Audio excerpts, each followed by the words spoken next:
اپنے بچوں کو یا کسی کو بھی نصیحت کرتے ہوئے اکثر ایک بات جو ہم نظر انداز کر جاتے ہیں وہ ہمارا تعلق ہے۔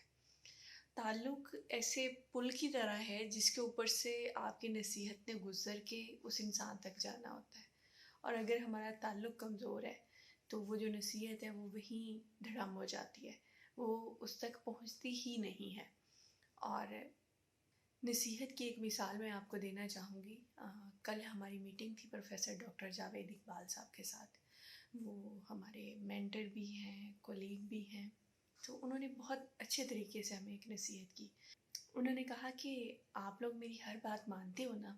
تو ہم نے کہا کہ جی ہم مانتے ہیں۔ تو انہوں نے کہا کہ اگر قیامت والے دن مجھ سے یہ پوچھا گیا کہ یہ لوگ تو آپ کی ہر بات مانتے تھے، تو آپ نے ان کو کوئی اچھی بات کیوں نہیں کہی؟ آپ نے ان کو نماز پڑھنے کا کیوں نہیں کہا؟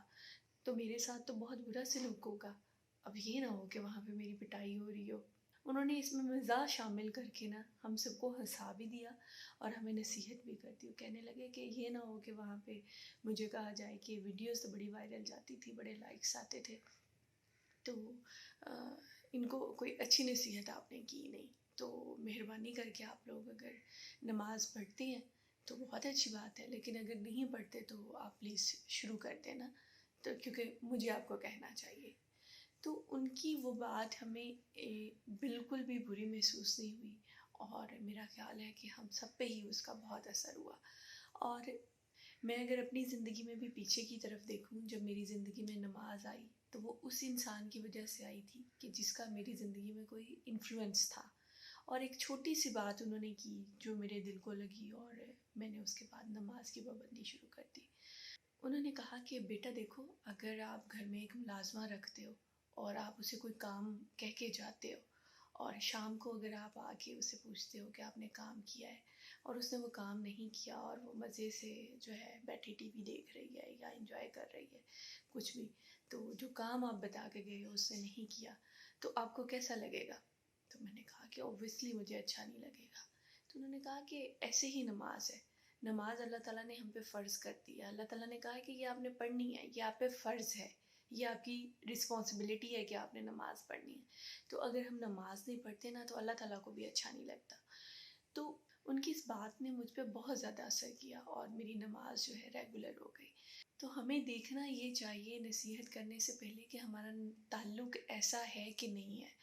ہم اپنا سارا زور نصیحتوں پہ لگا دیتے ہیں، دن میں ہم 50 دفعہ ایک بات کہتے ہیں، اپنے بچے کو بھی، اپنے ارد گرد کے لوگوں کو بھی۔ میں نے ایسے لوگ بھی دیکھے ہیں جن کے ساتھ کوئی تعلق بھی نہیں ہوتا، جو جانتے بھی نہیں ہوتے، وہ ایسے پکڑ کے کہہ رہے ہوتے ہیں اچھا یہ آپ ایسے کریں گے۔ ایسا نہیں ہے کہ وہ بات غلط ہے، بات ٹھیک ہے، لیکن جہاں تعلق نہیں ہے وہاں اس بات کا فائدہ کوئی نہیں ہوتا، الٹا اگلا بندہ پریشان ہوتا ہے، اگلے بندے کو اچھی نہیں لگتی کہ یہ مجھ سے یہ بات کیوں کہہ رہا ہے۔ بہت سارے ایسے لوگ، جب ہم اپنے بچپن کو دیکھیں، ہم نے جب بھی اپنے بچوں کو کوئی نصیحت کرنی ہو یا اپنے بچوں کے ساتھ ڈیل کرنا ہو تو ہمیں دیکھنا چاہیے کہ ہمارے بچپن میں یہ باتیں ہمیں کیسے لگتی تھی۔ میں اگر پیچھے مڑ کے دیکھوں تو مجھے وہ بہت برا لگتا تھا کہ کوئی بھی پکڑ کے ہمیں جو ہے نا نصیحتیں کرنا شروع کر دیتا تھا۔ زیادہ محنت ہمیں اپنے تعلق پہ کرنی چاہیے، جب تعلق مضبوط ہوگا، وہ پل مضبوط ہوگا، پھر ہی نصیحت اس کے اوپر سے جو ہے گزر کے اگلے انسان تک جائے گی۔ اور جب تعلق اچھا ہوتا ہے نا تو پھر سننے والا کہتا ہے کہ اب انہوں نے مجھے یہ بات کہی ہے، یہ ان کی بات کو میں منع کیسے کر سکتا ہوں؟ یہ بات تو ماننا میرے اوپر بڑی لازمی ہو گئی ہے کہ انہوں نے مجھے یہ بات کہی ہے، اور میری خوش قسمتی ہے کہ انہوں نے مجھے یہ بات کہی ہے، مجھے یہ ضرور ماننی چاہیے۔ تو برائے مہربانی اپنا تعلق مضبوط کریں اس سے پہلے کہ آپ کسی کو نصیحت کریں۔